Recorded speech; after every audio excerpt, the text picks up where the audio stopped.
बहीण योजनेविषयी महिलांच्या खात्यावर पैसे जमा होण्यास सुरुवात झालेली आहे आणि 10वा हप्ता वाटप संदर्भात देखील अत्यंत महत्त्वपूर्ण व मोठी अपडेट आपल्याकडे आलेली आहे. चला तर आता नेमकं ते कोणते 2 मेसेज आले व आज हप्ता वाटपचे आदेश कशा पद्धतीने आलेले आहे संपूर्ण माहिती आपण एकाच व्हिडिओच्या माध्यमातून जाणून घेऊया. सर्वात प्रथम म्हणजे बहिणींना अशा पद्धतीचे 2 SMS जे आहे ते आलेले आहेत. पहिला मेसेज म्हणजे मार्च महिन्याचा हप्ता जो आहे तो बहिणींच्या खात्यावर जमा झालेला आहे. फेब्रुवारी अधिक मार्च अशा पद्धतीने एकूण 2 महिन्याचा हप्ता मिळून बहिणींच्या खात्यावर जमा झालेलाच आहे. परंतु सोबतच काही बहिणींना एप्रिलचा सुद्धा मेसेज आलेला आहे.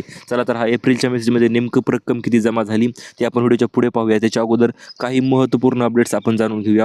2,17,00,000 महिला ज्या आहेत त्या पात्र झालेल्या आहेत आणि त्या आनंदी आहेत. परंतु यामध्येच 7,00,000 महिला ज्या आहेत त्या बाहेर काढण्यात आलेल्या आहे योजनेतून किंवा त्यांना अपात्र करण्यात आलेलं आहे. या महिला अतिशय दुःखी आहेत. याचं कारण म्हणजे काय? अपात्र होण्याचे अतिशय 2 ते 3 मोठे कारण यांनी सांगितलेले आहे. ते कारण त्यामध्ये जर तुम्ही बसत असाल तर तुम्ही